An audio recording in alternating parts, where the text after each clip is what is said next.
कितना सुंदर कहा है किसी ने कि समय सांप और संपत्ति।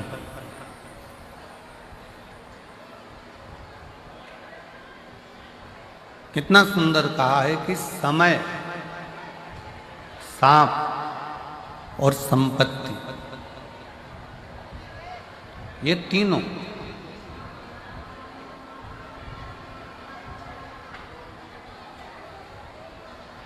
कब आते हैं, कब जाते हैं, कैसे आते हैं, कैसे जाते हैं, मालूम ही नहीं पड़ पाता।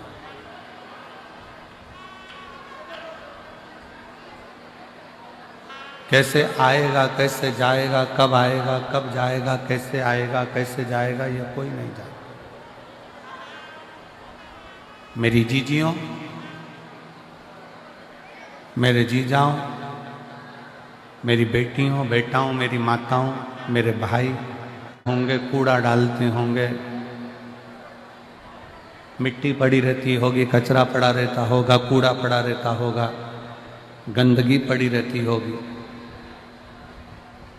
और एक दिन ऐसा आता है कि वहां पर भी एक बड़ा सा महल खड़ा हो जाता है।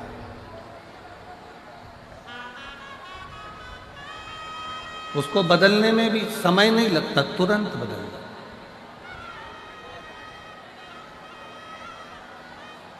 अपने भीतर कभी भी ये दुख उत्पन्न मत करो कि मेरा समय कब बदलेगा, भगवान ना जाने मेरा कब समय बदलेगा। किसी को गए हाथ दिखाया, किसी को गए पत्रिका दिखाया, किसी से पूछा कि हमें रतन बता दो, माणिक बता दो, मोती बता दो, औषधि बता दो। फिर किसी के पास पहुंचे, हमारा भाग्य बता दो कि कैसा रहेगा, हमारा भाग्य कैसा होगा। हम बहुत दुखी हैं, बहुत कष्ट में हैं, बहुत तकलीफ में हैं। शिव महापुराण की कथा कर रही, अपना हाथ किसी को दिखाने से अच्छा है अपने हाथ में एक लोटा जल पकड़ो, शंकर जी के चढ़ाओ और वो हाथ शिव जी को पकड़ाओ। अपनी जन्म पत्रिका क्या बोल रही है ये तो हमको नहीं मालूम, पर शिव महापुराण की कथा कहती है कि जन्म पत्रिका कुछ भी बोले, जन्म पत्रिका आपकी कुछ भी बोले, पर यदि आपकी लगन, आपकी मेहनत, आपका कर्म, आप अच्छी 4 गुनी मेहनत के साथ करोगे तो पत्रिका के भी ग्रह बदलने की सामर्थ्यता तुम में है।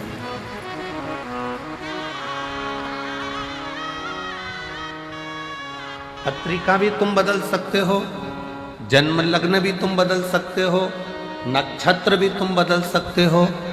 काहे से? अपनी मेहनत से, अपनी लगन से, अपनी मेहनत से।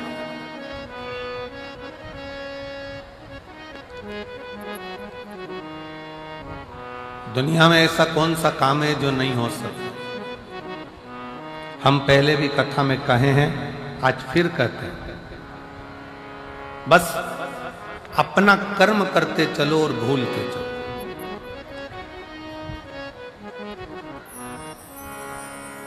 ये दुनिया में जितनी प्रकृति दिख रही है आपको, ये दुनिया में जितने बड़े बड़े वृक्ष आपको नजर आ रहे हैं, इस संसार में, इस पृथ्वी पर जितने बड़े बड़े पेड़ वृक्ष आपको नजर आ रहे हैं, ये वृक्ष लगाने वाला कोई दूसरा नहीं होता। एक गिलहरी किसी फल के बीज को लेकर जाती है, रखती है, अभी थोड़ी देर से खाऊंगी, फल वहीं पर रखा की रखा रह जाता है, बीज वहीं रखा की रखा रह जाता है और गिलहरी भूल जाती है।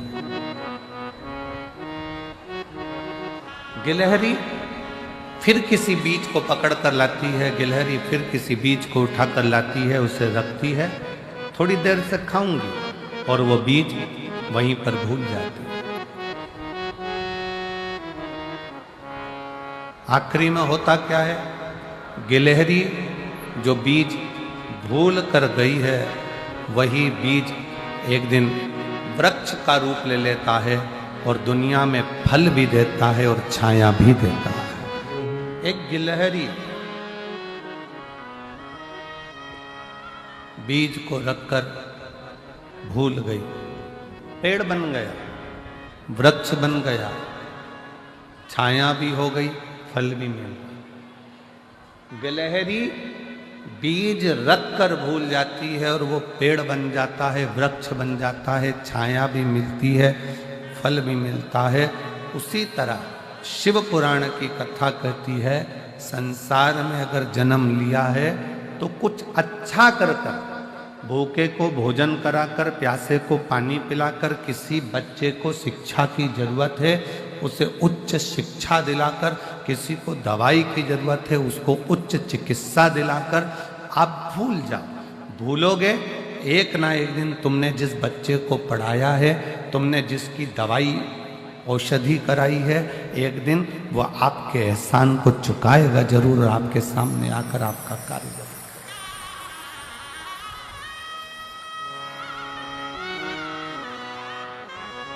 सत्कर्म करो और भूलो।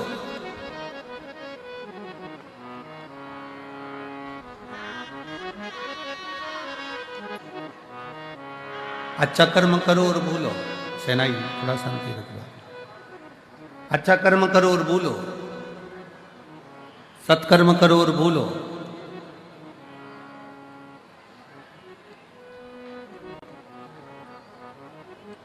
शिव महापुराण की कथा तो यहां तक कहती है कि आप अगर भगवान की भक्ति माला भी जप रहे हो ना, तो गिनकर मत जपना कि मैंने 10 जपी की, 5 जपी की, 4 जपी की, 3 जपी। अगर गिनकर भगवान का नाम लोगे तो वो भी गिनकर ही देगा। अनगिनत लीजिए तो अनगिनत देगा। श्री शिवाय नमस्तुभ्यं, श्री शिवाय नमस्तुभ्यं, श्री शिवाय नमस्तुभ्यं, श्री शिवाय नमस्तुभ्यं। अनगिनत नाम लीजिए।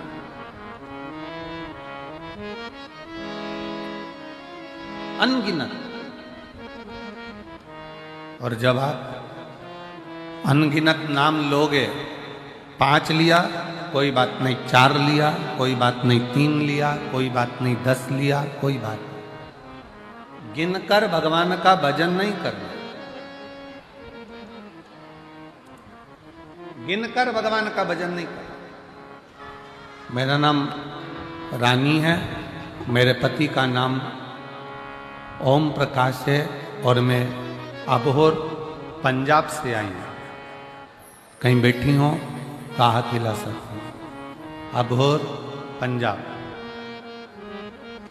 मेरा नाम रानी है, मेरे पति का नाम ओम प्रकाश है और मैं अबोहर पंजाब से हूँ। कहीं बैठी हो हाथ हिला सकती। बच्चा आया हो साथ में तो लेकर आ सकते। मेरा मोबाइल नंबर है। मेरी शादी 1997 में हुई थी। जम के बोलो कब हुई? 1997, 97। 15 साल तक हमने डॉक्टरों का इलाज करवाया पर औलाद का सुख नहीं। 1997 में शादी हुई और 15 साल इलाज करा कर थक गए पर औलाद का सुख नहीं। तब किसी रिश्तेदार ने कहा कि वो सियोर वाला महाराज टीवी पर कथा करता है, आस्था चैनल पर आती है, शिव पुराण बोलता है, पंडाल में बैठकर अगर मांगा जाए तो बाबा देता है। शादी के 97 से 2024 में 27 साल हो गए, औलाद नहीं। और 27 साल जब औलाद नहीं हुई तब वो भटिंडा पंजाब की कथा में पिछले वर्ष जो कथा हुई थी 23-24 में, उसमें वो पहुंच गई और बाबा से पंडाल में बैठकर भूमि को नमन कर कर गर्भ से लगाकर प्रार्थना करती है कि दुनिया मुझे बांझ कहती है, मेरे घर औलाद नहीं है। औलाद मैंने टीवी पर सुना है कि पंडाल में बैठकर जो मांगा जाता है वो तू देता है। क्या सही में देगा? मैं शंकर के मंदिर जाती हूं तो लोग हंसते हैं कि ये मंदिर जाने लगी, बताओ कौन शिव, कहां का शिव। पर ऐसा नजारा कभी नहीं देखा। 18/10/2024 को मेरे घर में बाबा की कृपा से 27 साल के बाद बेटे ने जन्म ले लिया। एक हमने अपने रिश्तेदार की बेटी को भी गोद में ले लिया, जिससे हमारे घर में कोई वंश तो हो। पर मेरे गर्भ से बच्चा हो, ये डॉक्टर तक बोल दिए थे कि संतान नहीं हो सकती। 27 साल नहीं। एक पत्र और है बड़ा सुंदर, देखिए। मेरा नाम सुनीता है, मेरे पति का नाम पवन है। मैं भवानी खेड़ा, जिला भिवानी, हरियाणा से आई हूँ। कहीं बैठी हो तो हाथ हिला सकते हैं। भवानी खेड़ा, जिला भिवानी, हरियाणा से आई हूँ। गुरुजी, एक लोटे जल का मैं क्या वर्णन करूं। मेरे यहाँ 5 लड़कियां थीं और उसके बाद में संतान का सुख मेरे घर में, क्योंकि मुझे हर तरह से ताना दिया जाता था बेटे के। जब संतान का सुख नहीं हुआ तब पंडाल में बैठकर इसी भटिंडा पंजाब की कथा में पिछले गए हुए वर्ष में कथा श्रवण करी और बाबा से केवल एक पुत्र की कामना करी और 20 साल के बाद 21 जुलाई 2024 को पुत्र रत्न की प्राप्ति। 20 साल के बाद आपका विश्वास, आपका भरोसा, आपकी दृढ़ता, भगवान का मंत्र, भगवान का जाप, भगवान का स्मरण गिनकर ना किया जाए।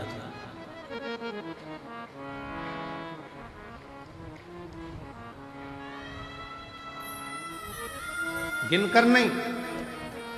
15 बार जाप कर लिया, 10 बार जाप कर लिया, 5 बार कर लिया, 3 बार कर लिया, 4 बार कर लिया। हमारे भटिंडा में हमने 2 बार कथा सुन ली। ना ना ना, भगवान से प्रार्थना करना, बाबा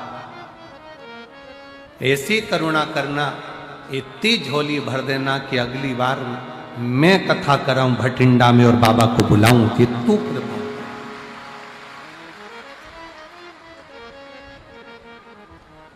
ये तेरी कृपा से हो, हमारी सामर्थ्यता नहीं हो सकती।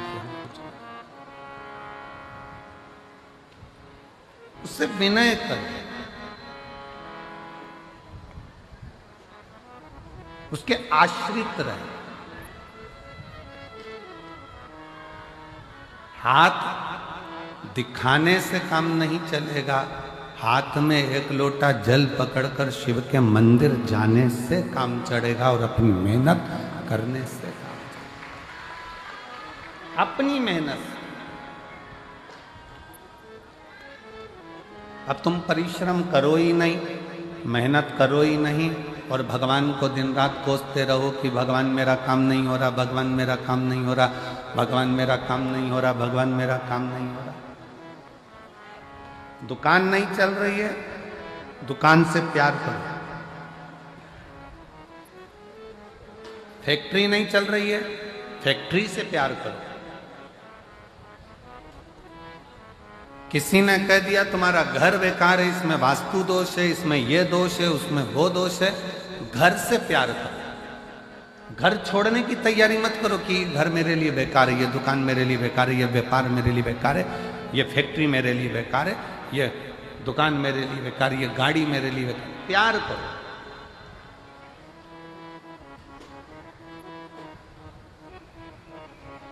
आज महिला दिवस है।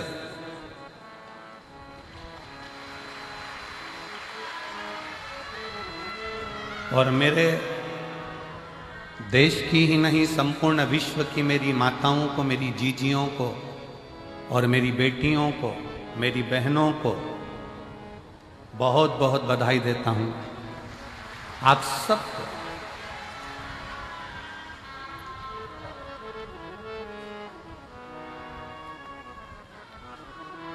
और मेरा बहनों से, मेरी बेटियों से, मेरी माताओं से निवेदन है कि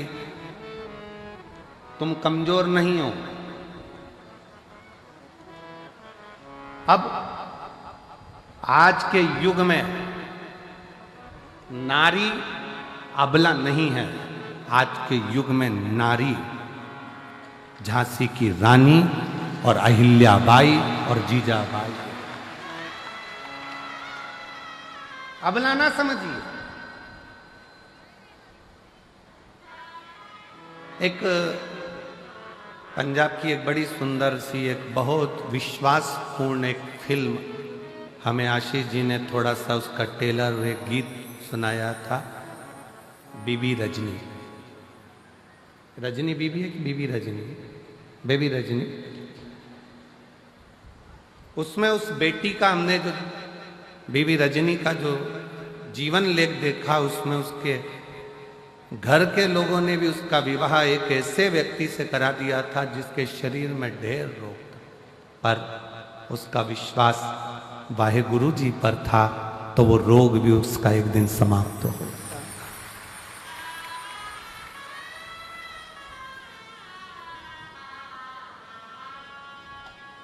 नारी आज की तारीख में अबला नहीं होना चाहिए। और आपको कोई अबला कहे तो आप कह देना, फालतू की बात मत करो, हम अबला वबला नहीं है, हम अबला नहीं है, हम लोगों का तबला बजा देते हैं। अबला बबला हमको समझना।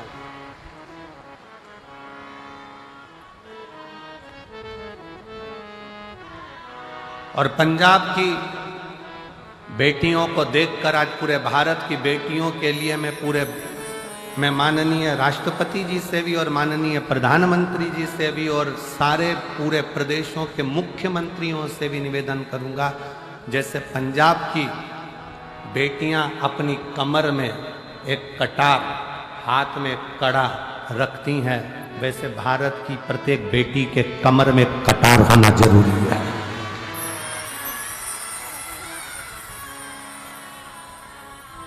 प्रत्येक भारत की बेटी के कमर में एक कटार होना जरूरी है।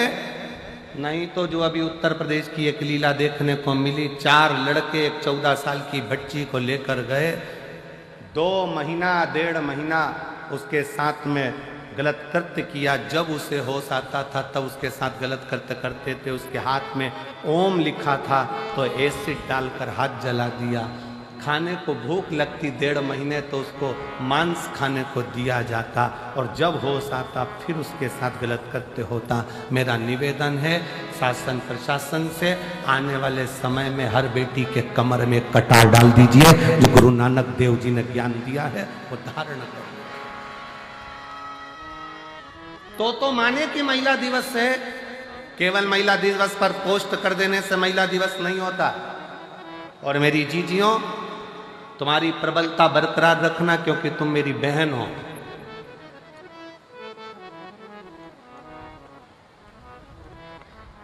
दुनिया के लोग कहते हैं नारी अबला होती, हम कहते अबला अबला नहीं होती। शादी के समय पर बारात लेकर 100 लोग आते हैं, और कितनी बड़ी शेरनी होगी अकेली डोली में बैठ कर जाती है, किसी के माई के लाल में दम हो तो मिल ले। वो तो सुआए थे, ये तो अकेली गई है। ले आधी कमरिया पे साड़ी आई, भाई अंटी की बारी क्या कर लो। और लोग कहे कि अबला अबला अबला अपन को नहीं बनना, अपन जीजाबाई हैं, अपन झांसी की रानी, अपन अहिल्याबाई हैं।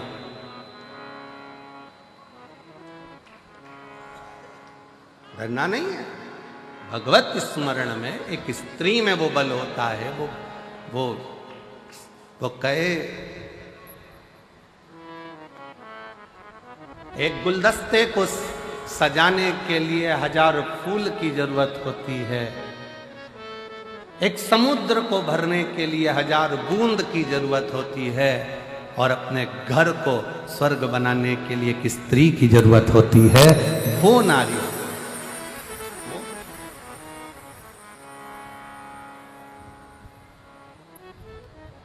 कोई कहे कि ये घर बेकार है, वास्तु दोष हो गया, ये दोष हो गया, वो दोष हो गया, सारे दोष हमने घर में देखे, सारे दोष हमने दुकान में देखे, सारे दोष हमने फैक्ट्री में देखे, सारे दोष हमने गाड़ी में देखे। अपना कोई दोष नहीं है क्या संसार में?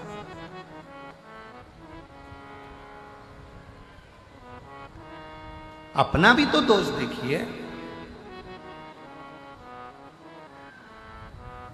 किसी को हाथ दिखाने से भाग्य नहीं सुधर सकता।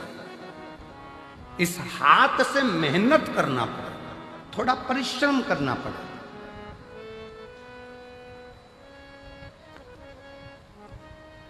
इस हाथ से एक लोटा जल भरकर शिव के मंदिर तक, शंकर के शिवालय तक जाना पड़ेगा, शिव की चौखट तक जाना पड़ेगा, तब कहीं आपकी मेहनत, परिश्रम रंग।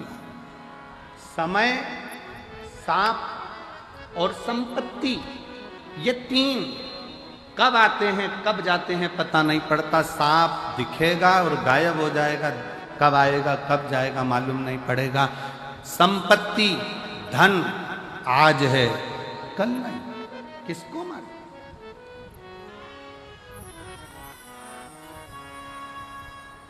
किसको पता?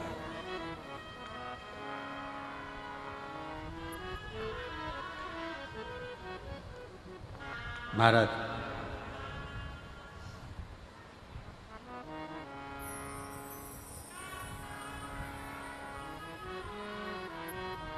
शिव महापुराण में एक बार चंचुला देवी ने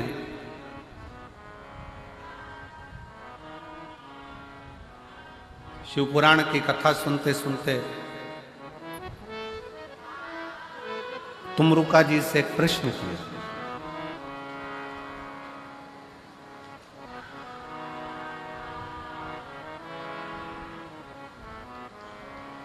तुमरुका जी से एक प्रश्न किया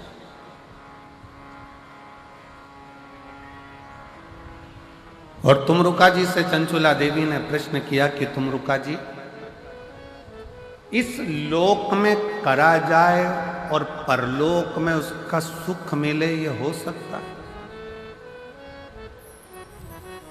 लोक परलोक दोनों समारना है, कैसे समान? तुमरुका जी ने कहा क्यों नहीं हो सकता? हम यहां करें और वहां भरे, क्यों नहीं हो सकता? बठिंडा में बैंक में पैसा जमा करो, एक कार्ड लो, एटीएम क्या बोलते हो, वो कार्ड लेकर दिल्ली जाओ, चंडीगढ़ जाओ, तुम्हारी मर्जी पड़े सिरसा जाओ, तुम्हारी मर्जी पड़े गुड़गांव जाओ, तुम्हारी मर्जी पड़े तुम नोएडा जाओ, कार्ड लगाओ, पैसा निकल कर बाहर। बोलो सही है कि गलत है? अरे जम के तो बोलो सही है। पैसा जमा कहाँ करा था? बठिंडा में। निकाल कहाँ रहे हो? दिल्ली में। निकाल कहाँ रहे हो? हैदराबाद में। निकाल कहाँ रहे हो? बेंगलोर में। जमा यहाँ करा है, निकाला वहाँ है।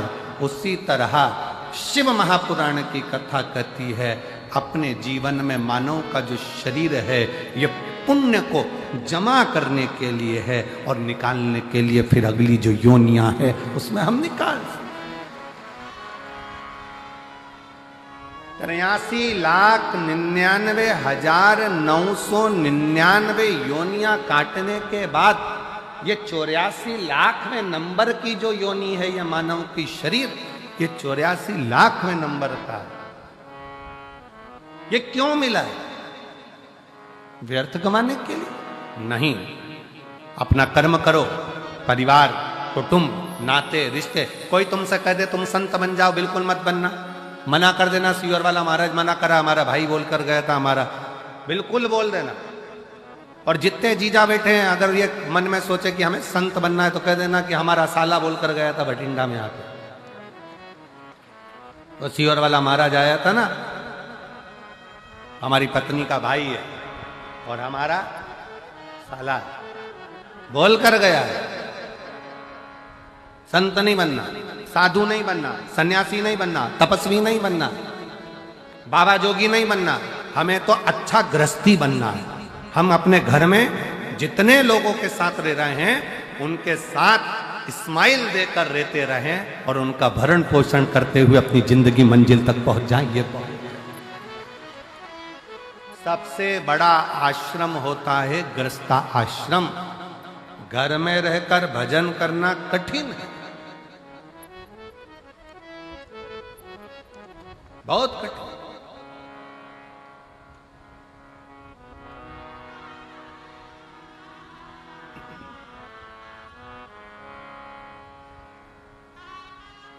समय भी आएगा, सांप भी आएगा,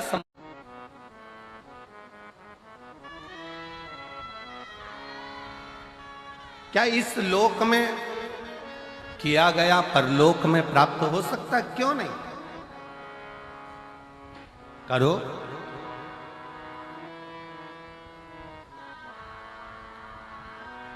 आप हृदय से, भाव से, दिल से शिव नाम ले रहे हो, कहीं पर भी बैठकर, किसी भी जगह पर बैठकर कैसे भी शंकर को भज रहे हो, शिव मिलेगा, दुख कटेगा। मनीषा, मेरा मोबाइल नंबर यह है। मेरे पति भटिंडा में आर्मी में कार्यरत है। भटिंडा आर्मी में मेरे पति कार्यरत हैं। आप ही हैं? आ जाओ, एक बेलपत्र ले जाना, आ जाओ। मैं मनीषा हूँ। मेरा मोबाइल नंबर यह है। मेरे पति भटिंडा में आर्मी में कार्यरत हैं। गुरुदेव, मेरी माँ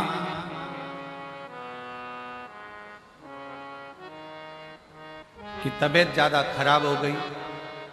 सोनोग्राफी, सीटी स्कैन करवाने पर पता चला कि उनके पेट में पानी भर गया। जांच होगी, जांच में पता चला कि उनके बच्चेदानी में कैंसर हो गया। बच्चेदानी में कैंसर हो गया। डॉक्टर ने कहा केवल लास्ट स्टेज का कैंसर है और 5% चांस है कि ये जीवित रहे। 5% से ज्यादा चांस इसके नहीं। फिर भी आप ऑपरेशन कराओ तो भी है जीवित, उतना ही रहेगी जितना बताया गया, और ना कराओ तो भी उतना ही रहेगा। फिर भी मन नहीं माना।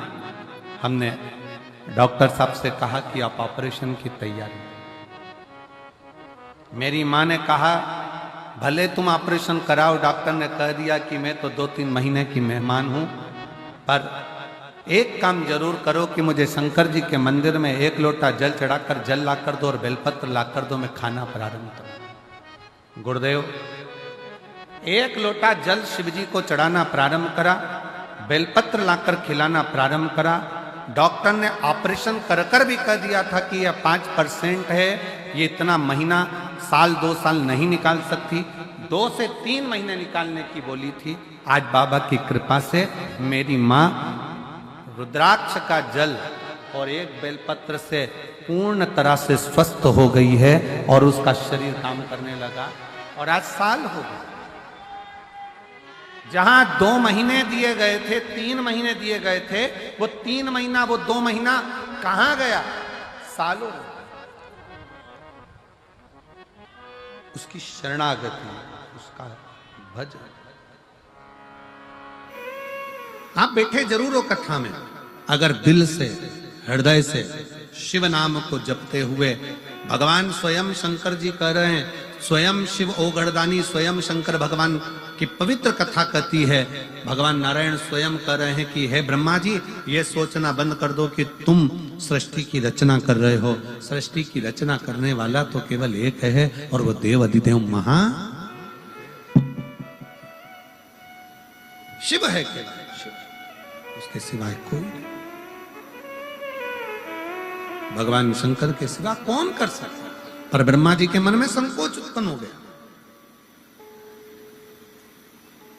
और ब्रह्मदेव ने भगवान नारायण के साथ में मिलकर एक पर्वत को घुमाना प्रारंभ करा। पर्वत को घुमाते घुमाते उस पर्वत ने एक लिंग की आकृति उत्पन्न कर ली और वह अग्नि का एक खंभ प्रकट हो गया। जैसे ही लिंग की आकृति प्रकट हुई, भगवान शंकर उस लिंग की आकृति में से प्रकट होकर कहते हैं, ब्रह्मा और विष्णु तुमने मुझे प्रकट किया है। पूरे ब्रह्मांड में, संसार में, मृत्यु लोक में ब्रह्मा और विष्णु, हे नारायण, हे ब्रह्मा, पूरे ब्रह्मांड में, पूरे मृत्यु लोक में मेरा मूल स्वरूप का पूजन नहीं होगा। जो नारायण और ब्रह्मा तुमने मेरे शिवलिंग को प्रकट करा है, पूरे ब्रह्मांड में बस केवल यही पूजा जाएगा और इसी से जीव अपना फल पाए, इसी से जीव।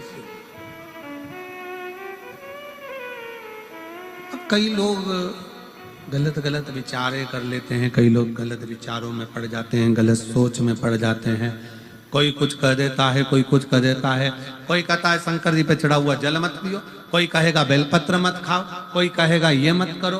पर शिव महापुराण की कथा, गीता प्रेस गोरखपुर की लेकर आओ, अपने घर में बैठकर चैन से आराम से पढ़ो कि वो सियोर वाला महाराज कहीं झूठ तो नहीं बोल रहा। पढ़ना चाहिए।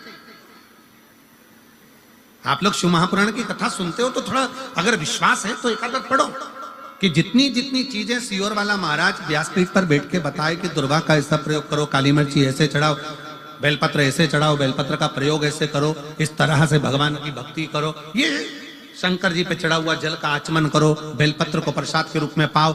शिव महापुराण की कथा यहां तक कहती है कि केवल 33 कोटि देवता में एक देव महादेव केवल एक ऐसे हैं जिनका प्रसाद हाथ में आते से ही पाना पड़ता है, पूरी रात रखा भी नहीं जाता, देरी नहीं करी जाती।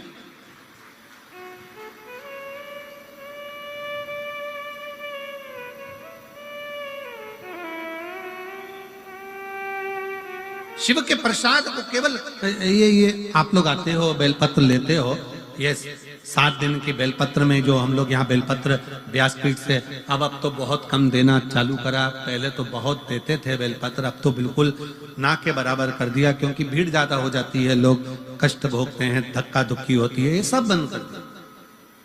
पर क्या है बेलपत्र का महत्व? कभी शिव महापुराण का कुमार खंड पढ़ेंगे तो उसमें वर्णन मिलेगा कि शिव पोथी की चढ़ी हुई बेलपत्र 6 दिवस तक अगर लगातार कैसा भी शरीर में कष्ट हो उसका निवारण कर ही देता है। और 7वें दिन का बेलपत्र लक्ष्मी की वृद्धि करने वाला होता है, इसलिए उसको संभाल कर रखा जाता है। ये बेलपत्र की महत्वता, इसको रात भर रखते ही नहीं है, इसको तो पा लिया जाए, उसको अपने जीवन में उतारा जाए। इस बेलपत्र की महत्वता कुछ जान गया। आए कल हमारे गोविंद जी कह रहे थे, कुछ लोग पैदल चलकर शायद 50 किलोमीटर दूर से आए हुए। कहाँ बैठे हैं वो लोग? कहीं बैठे हैं? आ जाओ, एक बार आ जाओ, आ जाओ, आ जाओ। कहाँ से आए हैं लोग गोविंद जी?